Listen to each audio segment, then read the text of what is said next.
Close game that quickly snowballed into something rather drastic. Instinct coming out on top. They take one down.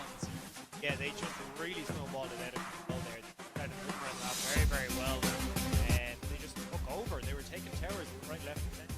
Didn't mean that the end of they even snuck away a Baron that SCS weren't even prepared for, but they're looking prepared for this time. The Annie is going to be banned away from Iron Forever. Not surprised at all. That Annie pick was last game. And we'll have to see exactly what they decide to leave up. Remember, what they do decide to put Iron Forever on, because that was his main pick. He kind of be a little bit lackluster even on this. From Thresh and Annie going to be the ones banned out. Swain and Nivea, what is the last ban? Do they get rid of a jungler? Do they get rid of a mid laner? Who do they target in this one? I kind of want to see a Gangplank ban, to be honest, which... actually, no, sorry, not even a Gangplank ban. I kind of want to see a Jarvan ban, because the Gangplank, which we saw them taking away in the first game, well, the first setup, I should say, of the first game, that's usually Jarvan, yeah, the first one to take away, because the Jarvan made great early pressure, kept Salt City Shakers in the game, despite, you know, as I said, the lanes going more in favor of Instinct. Yeah, you can see he had 3 kills to start off the game as well, so he's doing very, very well in this, but it is going to leave, of course, both the Zac and the Rek'Sai, I was about to say, up, which both these guys are very fond of. So actually, Scorchio putting higher preference onto the Zac, but I think that actually favors Sharks, to be honest. He's very fond of that Rek'Sai. Have to see exactly what he does decide to do, because we've seen it a couple of times actually in the previous games where Sharks likes to pair that with a Karma pick on Peabody, which wasn't banned away this time. We saw it in the ban in the remake game that we have, but they've decided to leave it open this time, so wouldn't be surprised to see that picked up whatsoever here. But they're still just going to hold on for a little bit. And they got 20 seconds, you know, they got time, they can decide what they want to do. They'll take it easy. But I actually see a lot of people like complain about Rek'Sai. She's a very boring champion. She, you know, doesn't give you a lot of options, but nonetheless, her kit is exceptional. Hard farming and great in game. Yeah, it's so much setup as well. With that ultimate, it's very easy for you to get to wherever you need to go. So, they're actually going to see the Caitlyn, so really want to put Darts up back onto that champion again. Played it exceptionally well in the last one, ended up, I think, 5 or 6-0-7. So, not surprised whatsoever. But yes, definitely the Rek'Sai pick, very fond of it. Not at all surprised. A little too for watching you, Shark. But he's going to have the Shark skin now as well, as you were saying. So I hope so. Yeah. I was denied a pool party skin in the last game. I don't want to be denied another one. If Sharks doesn't pick the Shark skin, get to me. End of. But Nautilus and the Sivir are going to be picked up there for Salt City Shakers. Nautilus is a bit of an interesting one. Ever since he got nerfed a good few patches ago at this stage now, I think it was 6.6 or 7, somewhere around that area anyway, he just fell off the meta. He didn't have enough damage. He's the highest CC champion in the game. He has the most CC of any champion in the entire game, but it's just not enough really, because the hook has to be dead straight. The dredge line and the what was it? Yeah, that is the dredge line. The ultimate has to be, like, you know, very much on point, because it will follow them, but if they're too far away to engage on it, it's useless. Yeah, charge, that's it. And I was actually talking about Raster about this. He was very fond about the Nautilus, and he was not happy at all when they took away. Yeah, I was going to say, that's why he's not here at this tournament. Love you. No, but again, like, he was super powerful, but the fact that you can, I think it's the way I always see it. If a champion can go into 90% of matchups and still win the 1v1, that champion has a problem, or an item has a problem. Yeah. So I didn't think it was an item issue because other champions were building it, and that was the problem, but I think it was more the Nautilus was just kind of crazy at that point. Yeah, exactly. It was a little bit silly. A bit like Echo Top a few patches ago. Yeah, exactly. But we are actually going to see the Gangplank picked up away from Whiskers here. So, sorry, not away from Whiskers. He already picked. Yeah, it is going to be a lot of Nautilus support. True. We've seen a lot of from good Karma in Division. Yeah, exactly. She's very fond of that. Yeah, it is going to be picked up. So we'll have to see if that does go for Iron Forever, or if it does go into the top lane. We'll be quite happy to farm up against the Nautilus if it is that matchup in the top lane. Shouldn't have any issues kind of farming, and especially when you can get away. We'll be able to farm with those barrels and actually shove in that wave very effectively. And Nautilus, not the best farming underneath. Have the depth charge, but it's not really what you want to be going for. But you're going to see the Echo, so it is going to be the Nautilus going into that bot lane. And we'll have to see how Whiskers does play this Echo. Saw it pick, he does play it quite a bit, so not surprised really to see that. Yeah, so it's full team comp there, and again, we talked about AoE, CC. Weren't able to fully layer it properly in that previous game, the Jarvan, Leona, and Ziggs. When it worked, it was fantastic, but they weren't able to get the bullet time off properly. They weren't able to get, you know, as much damage down as they needed to. build path from the from Cyclist was a little bit weird as well. So, but see if they want to round it out. They left last pick to the mid laner. Do they counter? Do they look for something that's very? I would just say anyone who has like decent mobility in the mid lane can deal with Brand very effectively. And here's the thing as well, as you said, LeBlanc as well. What I was going to say, it's actually going to be quite difficult for the Nautilus to really get onto the Caitlyn or the backline in general, particularly with the LeBlanc pickup as well, because he can sure throw down the depth charge, but of course she's just going to net away. And as we were saying just previously, if they can't get on to follow up the depth charge, it's not going to do. Or sorry, not the depth. What's it? I know dredge line? the dredge. Yeah, there you go. You can't really follow up with the dredge line. Too much CC, man. Just too much CC. Yeah. So it is going to be like there's going to be no follow-up. So Dark Soul will be quite safe in the back line with this one, and with the mid laner LeBlanc just bouncing all over the place. There's no way you're going to lock her up particularly well either. It's going to be a little bit difficult for the Nautilus. It's going to try and focus on the gangplank, I'm assuming, but it's going to leave a huge amount of damage still there for.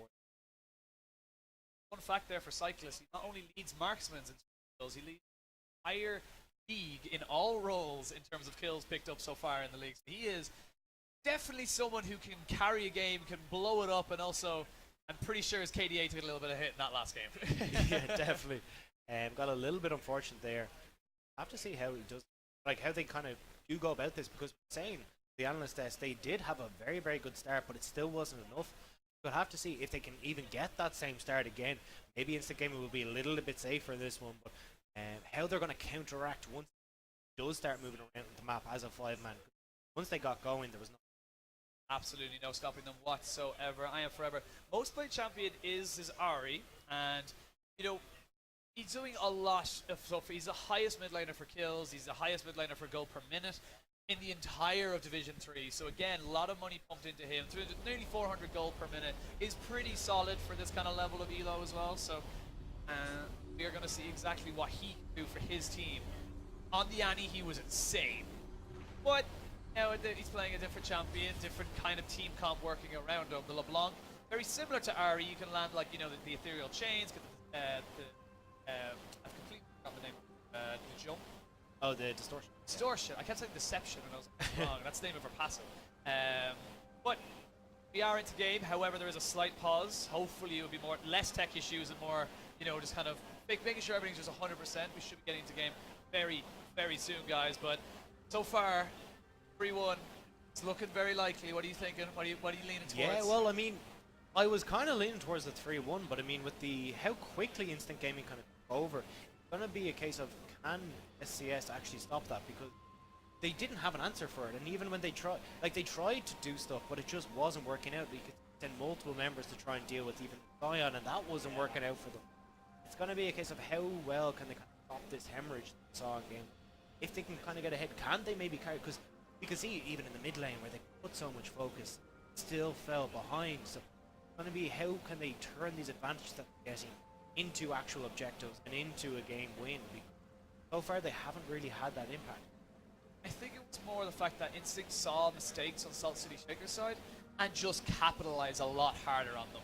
We saw SCS really look for engages onto the wrong people. Like you said, they just burned so much on a Scion in that mid lane, where we looked at like a base rates, which if you're Instinct, you don't want that. You don't want, because if they lost a Scion and an inhibitor by trading, that's not what you want, because the mid lane inhibitor is so, kind of good to get. It's the shortest lane, so super minions are constantly pushing up on it.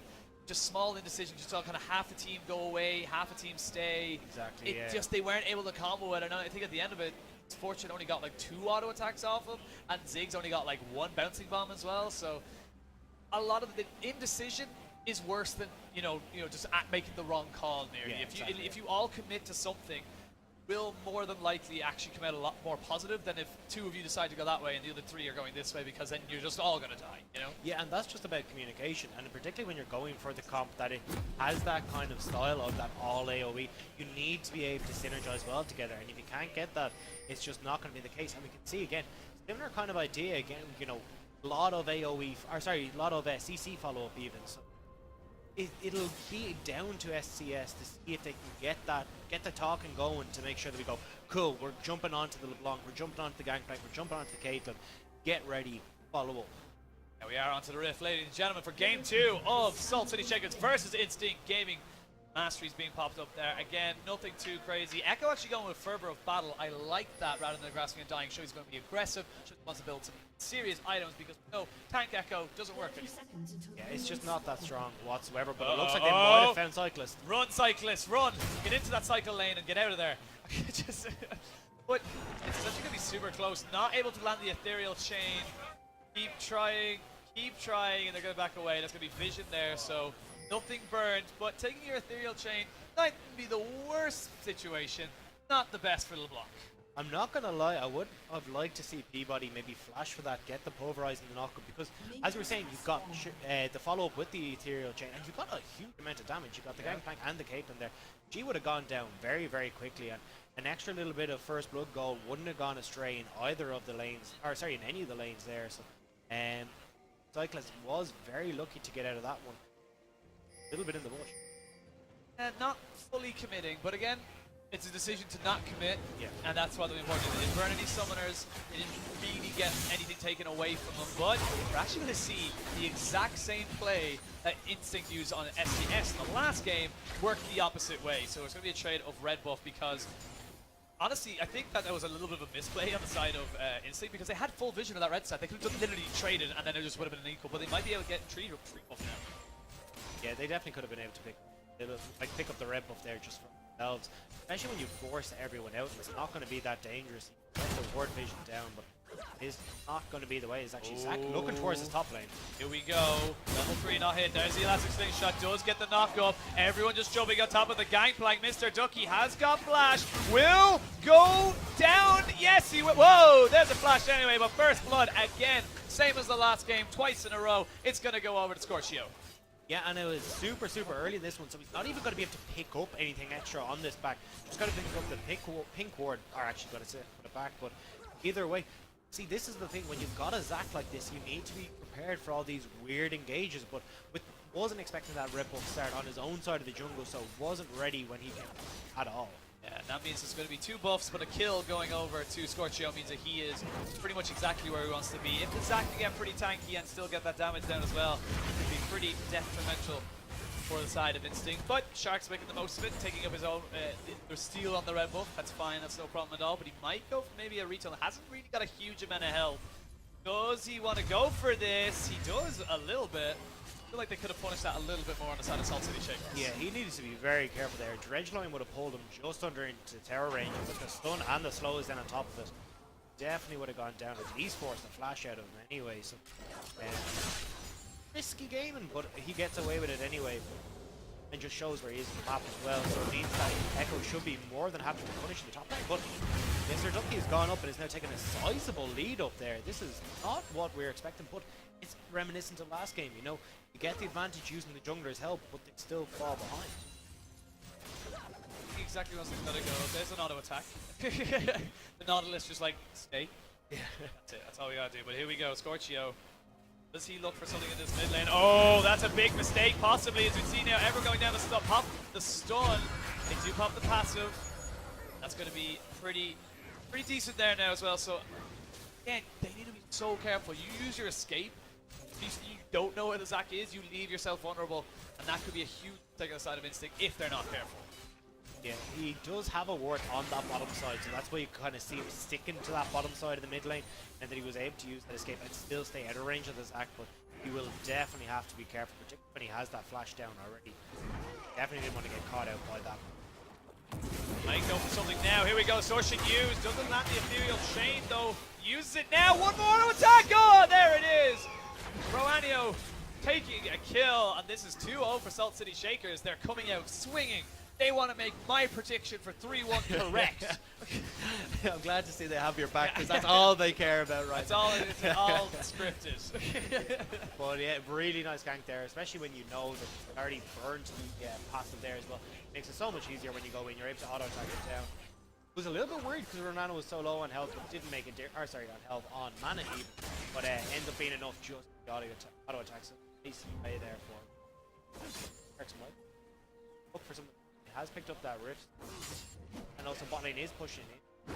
Might try and make something happen. Trying to pick up the rift score, like I meant to say, as he just kind of slaps at it, gets out of the barrels there for Echo. So Whiskers keep himself safe. Shouldn't be too bad. Once he gets his ultimate, the Chrono Break, very easy for him to kind of get out of harm's way, as long as he doesn't kind of get himself stuck in. But Zach, oh, and Sharks, we might see a little bit of engage now as we see both sides going in for it. Mr. Ducky gonna back away. Sharks forced to flash away. Sharks really, and I think this is kind of more reminiscent of what we usually see from Sharks in the early stages of the group stages. Wasn't the best at just punishing kind of, that kind of stuff, and got himself in a lot of bad situations. But here we go, they might see another one. It's going to be, whoa, Sharks, a little bit of indecision, and he ends up taking a lot more punishment. He needs to be very careful, has no tunnel. Ronio not going to be able to hit the stun. It could have been a very, very bad story for the side of Instinct if they weren't careful. But here we go, Scorchio, third time's the charm, I suppose. Ba-ba-da-da, nothing's going to happen. And he's going to have to back away, but just keeping the pressure for his top lane. Yeah, he's just trying to get in there to try and push him this way. I'm assuming trying to get the back off for Whiskers. No way you're hitting that stun or that push. Yeah, and Shark, be very, very careful. Like, there's no reason to try and gank it. Particularly with a Nautilus that close to Terror, let them push up or just move in towards the mid lane. And you can see that they'd force Renano out of lane. If he'd had full health going into that, he would have been way better off. So, not really paying attention to the way his lanes are fine and stuff. Just needs to calm down. Yeah, as you see now, Peabody, like a bouncer at a club. He's just kind of intimidate you, make sure you don't do anything crazy. And we got two bouncers actually, three if you count Zach even. Yeah, as we see now, they might look for a little bit of a dive or a bait out of the mid laner. If they go for Infernal, it's actually might be a sneak break. No vision for the side of Instinct at all, so they have no idea this is going down. But Yellow Timber. Yeah, they know something's up though, because there is the pings going down onto that bottom lane. So I think Zach might actually try to gank them, get a dive going, but yeah, they're gonna sneak this away, no problem whatsoever. And that's really nice for SCS. Definitely taking advantage of this early game. Sharks sitting in base, not able to even capitalize with a gank onto a lane, so there's going to be more and more pressure. And Suns and Shakers really not sitting on their laurels, really trying to go in for Cannon Barrage, not at the best position, really helping it engage. They're going to pop the Zac passive, but that's all they're really going to get out of that one. Ocean Drake giving them 4% extra mana and health out of damage last 5 seconds, or out of combat. But in the realistic terms, popping the Zac passive, not really worth the Cannon Barrage. Yeah, I mean, I think it was more just to keep by him for safety, because again, and more of a safety there. But again, I mean, SCS are putting the pressure down. They're getting into lanes to force them off. Now, it hasn't really worked out an advantage in yes or whatever, but it has gotten out of them kind of early break early on. It has netted them a little bit to advantages. We'll have to see how they decide to play. If they can turn this into a fast game, they're a little bit backups are trying to move this around. So we'll have to see how it goes. Yeah, they want to work it. Want to go for it, but I think there's a lot more kind of pressure on the replay of Shark taking away the scuttlebutt, but not really going to be taking much else off of that. As we see more and more pressure coming out from the Salt City Shakers. Infernal Drake this early is super, super important. Yeah, definitely. Infernal Drake in general is very helpful throughout the game, but it's definitely really helping out. Particularly when we see how much pressure Scorchers there, that little bit of extra damage could have be the one between life and death, particularly for Ryan Forever. But Sharks, he really wants this. He really does. The Neural Train will pop. No more damage. Sharks just waiting, stalking his prey off to the side. Here he goes though. Gonna try and jump on top of him. Maybe gonna pop out some more damage. This could be a huge amount of damage going off. Will he end up getting a trade? He will! There's the trade and the barrier coming in effect. Moreno has got flash. I don't think Sharks can fight this. Gonna have to back away. Zach just jumps in to say hi. But that was a great 2v1. They didn't respect the burst that can come out from a second rotation of spells from the brand, and they get punished hard. Oh, definitely, and the amount of AoE that comes out of this brand as well, particularly when the ultimate's bouncing back and forth between champions. You can see how low Sharks even went down for that, and they just don't respect the damage coming out. He has that blasting wand already completed, and LeBlanc didn't have her Negatron yet, so it meant that she was going to go down very, very fast. And you can see, it looks like it's going to be a good gank, but because the LeBlanc's the one leading charge, Yeah, and look, it's just so much damage coming out, and every one of those minions is auto-attacking those, and it's just not enough. Iron Forever goes down just on the backside. Yeah, that was very, very interesting to see now. Actually, might be a little bit of engaged. Cannon Barrage goes down. They're going to force away the fight. There goes the Dredge Flash Sharks are already out of tunnel. Put a TP on the backside. This could be turned straight away. They might be able to get something out of it. Here comes Echo. He's going to try and keep on going. He gets on top of the Alistair Peabody. Winning the first one. No! He wanted to have his team. They were focusing on the wreck side, but in the end, it's a one-for-one trade. LeBlanc comes down as well. Here's Acto on the backside. He's trying to find something, won't be able to get anything. Ends up calming down just a little bit. Brand actually rotated up to the top side just to cover that minion wave. His gangplank is still there. Mr. Ducky, very careful, my friend. It's not bath time. Not safe. Again, lots of action happening right now, but Salt City Shakers, they are not being taken down at the moment. They are really holding strong and holding on to this very slightly. Yeah, you can see Peabody's just having these little... Oh, no!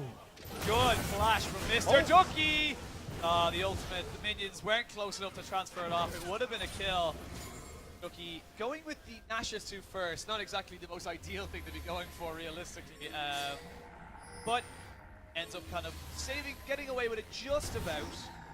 There's still huge amount of damage coming from Brand already. I'm scared, for Instinct, if this goes any later. Yeah, and this is the thing, they've so much lockup to allow the Brand to easily get off his AoE that it's going to be really difficult for the likes of the Gangplank in the later stages as these team fights start to kick off.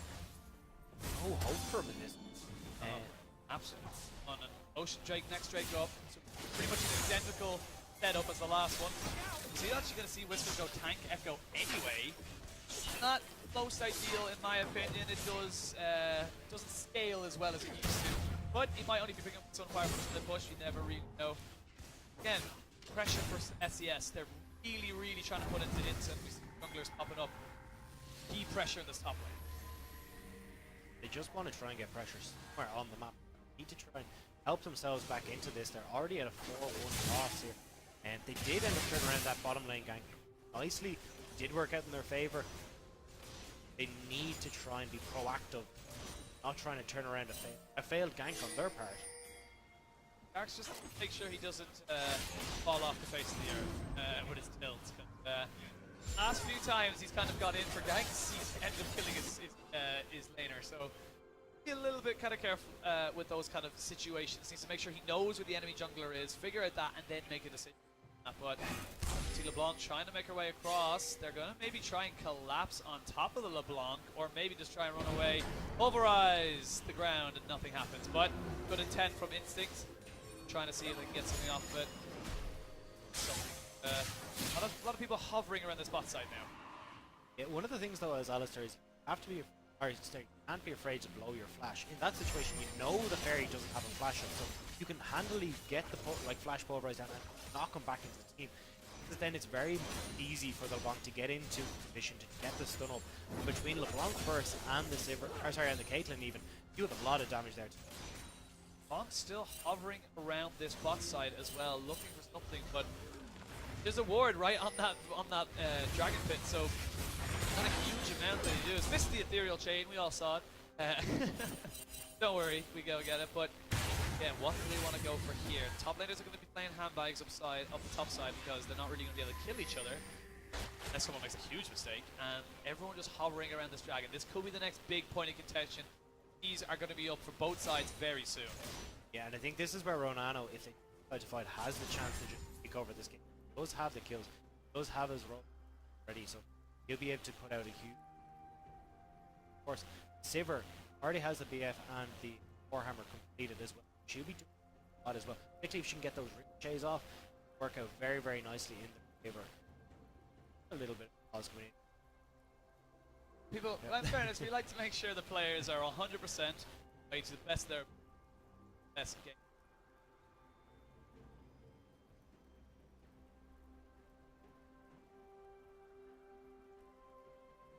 And Ed as well in the mid lane. And it's kind of just growing and growing and growing because LeBlanc's not able to do anything, but the Brand is doing more with the roaming that he's able to do. Yeah, and that's the thing. It's kind of difficult for LeBlanc to try and turn this lane around because it's very easy for Brand to get that stun. LeBlanc has to jump on you to get the large. Or land the E. Like, throw out your stun. Got nowhere to go. She's. That's the. Nano is just going to be any kind of move around the map. We were talking about the dragon. Can he use the advantage they now have to make, or sorry, to grow their advantage even further than it is at the moment? Yeah, absolutely. And I just want to quickly talk about the team comps and how they kind of come into the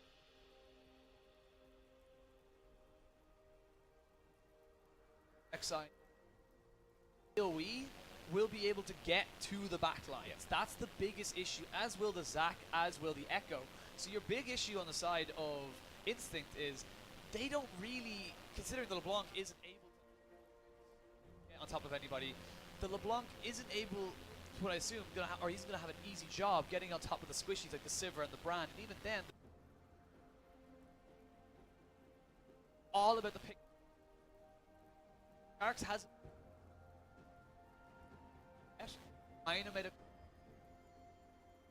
Mono on with that. Want to see what way they try last game, and then like into late he just change gear, turned it on, holds. That's why I kind of like the.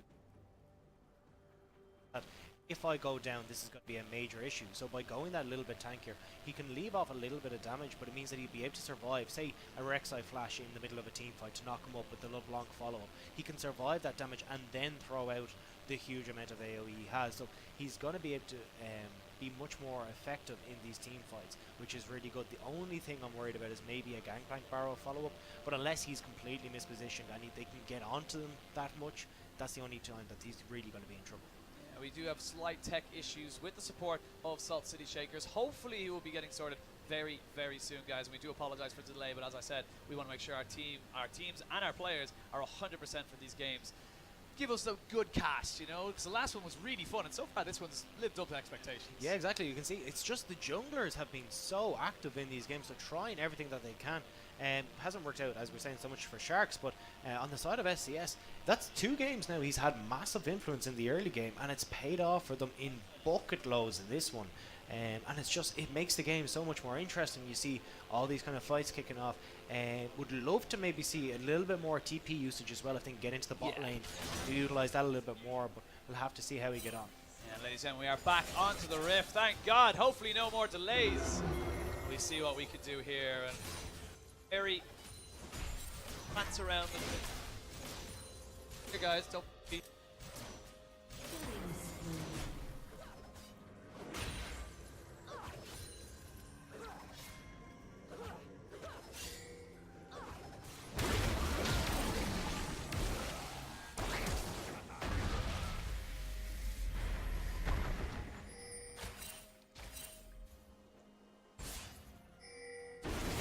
Salt City Shakers.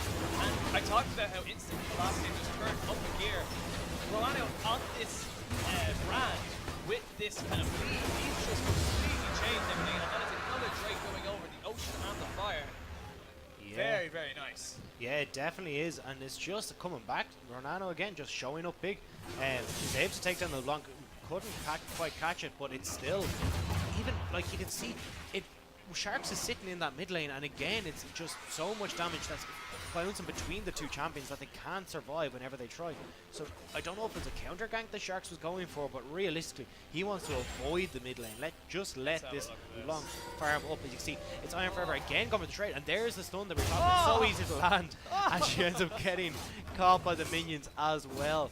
And she just doesn't have the time. With the Roa there, you're just not going to take her down, buddy. Oh, flashing as well. The tick burn goes down. Does she actually... Oh, why? I am forever dead is probably what she's going to be changing her name to, but that was so bad. You don't need to stay there. You're literally 1 auto attack away from death. Get out of there. Never paying the price even.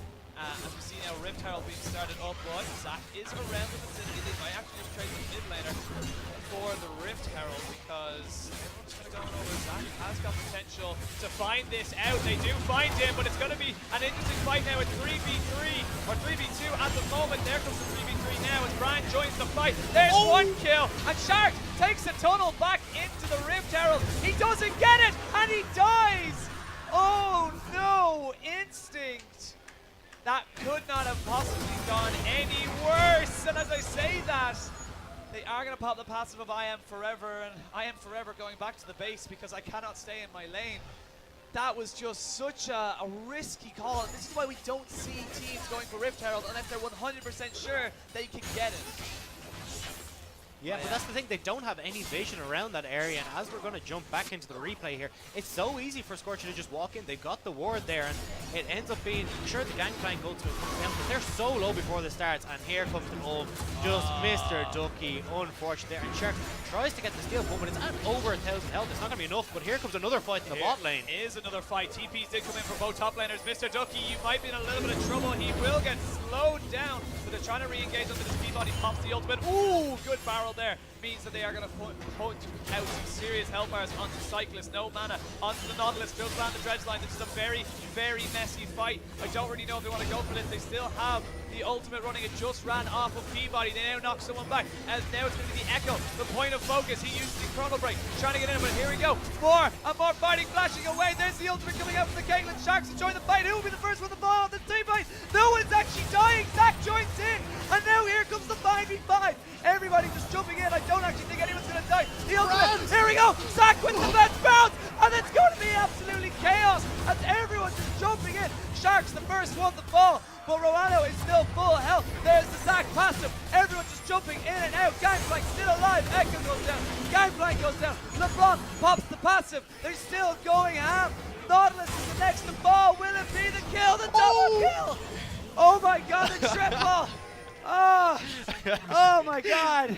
That team fight was crazy. Peabody, what are you doing, buddy? No, Get out of there. Run! Oh no. Oh my god. Give me a second, you talk. That was insane.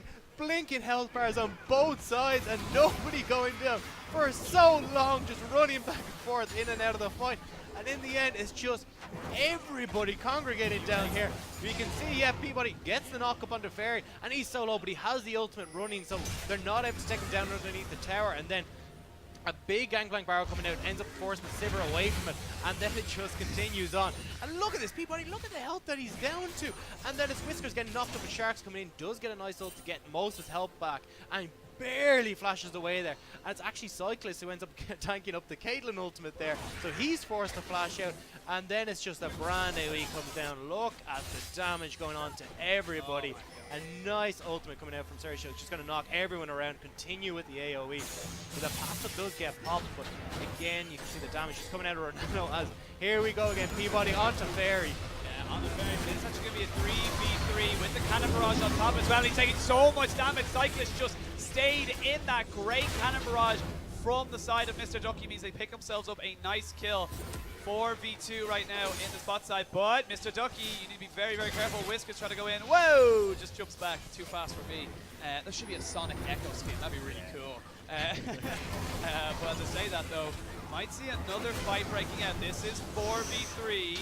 Lots of damage going down the Sharks and onto the AD carry. So we need to be very, very careful. Ultimates are back up. Flashes and exhausts are down. Dragons in a minute as well, so anything they use now will not be available for this fight, so we'll have to see exactly how they decide to go down. Yeah. Very nicely done. Double barrel there, able to kind of position them in a way that he would end up getting the double proc off separate ones. But everyone just calms down. Thank God, because I am just so... That was crazy, crazy fight. Infernal could be the next breakup in 20 seconds. Here we go, though. Ethereal Train misses. Gotta be careful, I Am Forever. As he comes back in, he's going to see now that Fairy's coming in. He's caught between a rock and a hard place. He's going to try and Undersword over the top side. Zach comes in, the flash away. They do burn the flash and the passive. So that actually kind of will mean that the Infernal Tank is in favor of SCS. If Instinct want to fight for it, though, they need to get the perfect fight. Yeah, but there's not even a TP available for Mr. Ducky, and he's back in base. So if they started up right now, they might be able to get it before he comes down. But he's running and it actually, he will be here for this fight. LeBlanc is still sticking around, but I am Oh, forever. I am forever. Does no flash on Road Nano, so definitely needs to be a little bit more careful with that, as we see. Might see a little bit of engage. Here we go. Sliver ult has been popped. They're trying to jump in. It's a bit of a separated fight. Sharks is by himself on this backside. Cannon Barrage comes down on top of the ramp, but Sharks is the first to fall, and the crowd loves it. And that's going to be Dragon going off, but this isn't the end of the fight. You can still get a lot of AoE off. You've got the Gangplank barrels. You've got the LeBlanc, who's actually in base. They won't be part of this fight. That's going to be the Infernal Drake going over. Will we see a cheeky steal? No, we won't, but we might see it dead. There's the stun. Gets the orange. He's K. He backs away. But Silt City Shakers coming out strong in this game. And here we go again. Everyone just trying to jump in with a huge amount of damage being put onto the AD carry. As now they try and jump in. Good hook as well. Pops the Unbreakable Will. They may get the stun off. They're not really going to be able to kill him off. Rek'Sai going to use the Void Rush. Here comes LeBlanc. Here comes the LeBlanc, and it's another extended team fight. Flash knock up! It's going to get two people dead on the side of Salt City Shakers, and everyone running with their tails between their legs.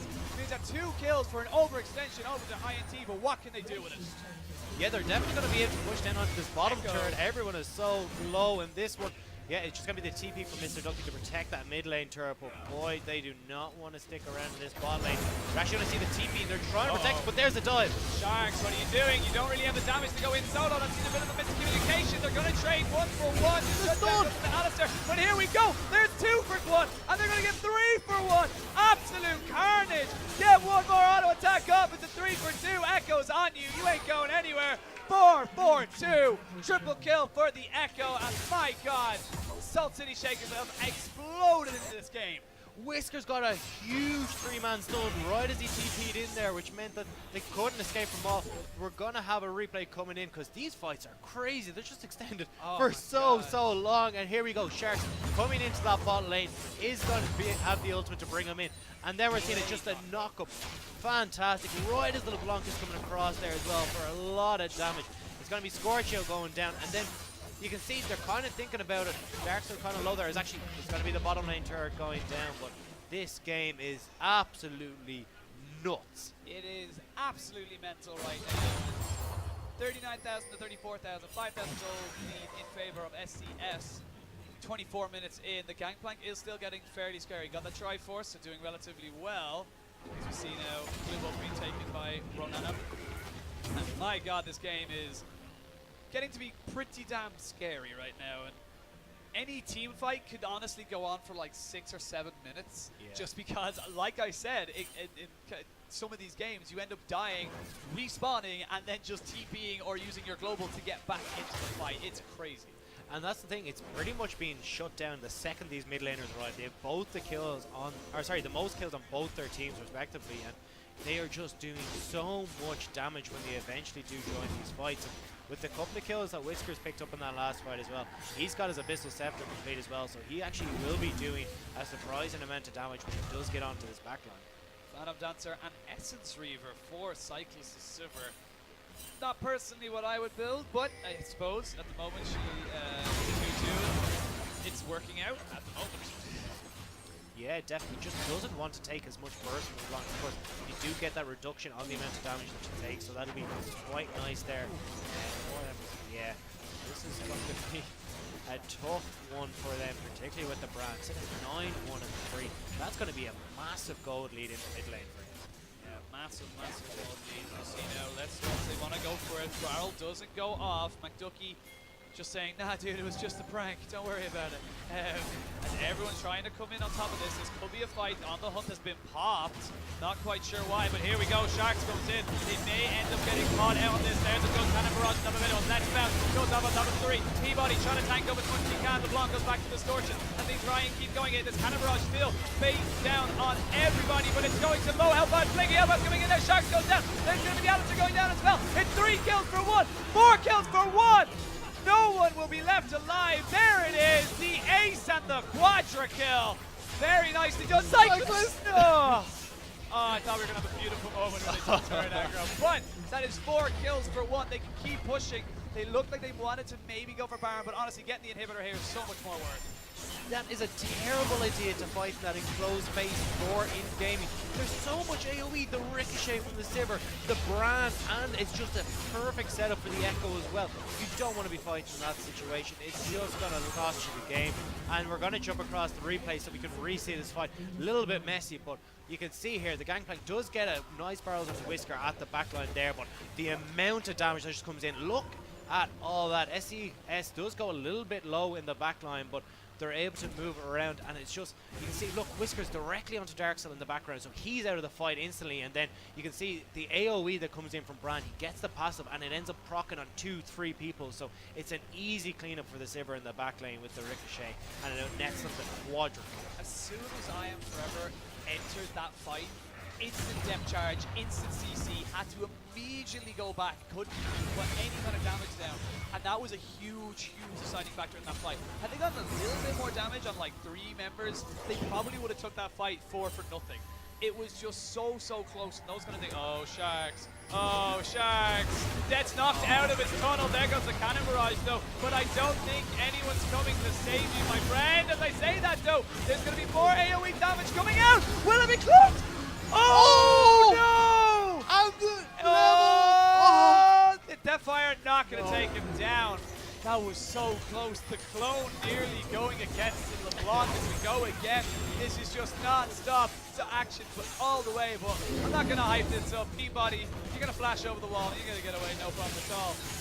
But again, such a crazy fight. It ends up being a 1-for-1 as Sharks, for example, with no jungler. Baron up, 2 Infernal Drakes. They could go for this. But that's the thing, the LeBlanc soloed Brand, and that was it. It means that then now this entire game has been shifted because if I Am Forever can get onto Brand, he can delete him before he's able to get any of the damage off of this fight. But Ducky, where are you going, buddy? Ducky. Oh, great hook. Fairy picks up a kill. Sharks just kind of sneaks in and goes, ward. They have got vision, but oh no! I Am Forever! Oh dear God.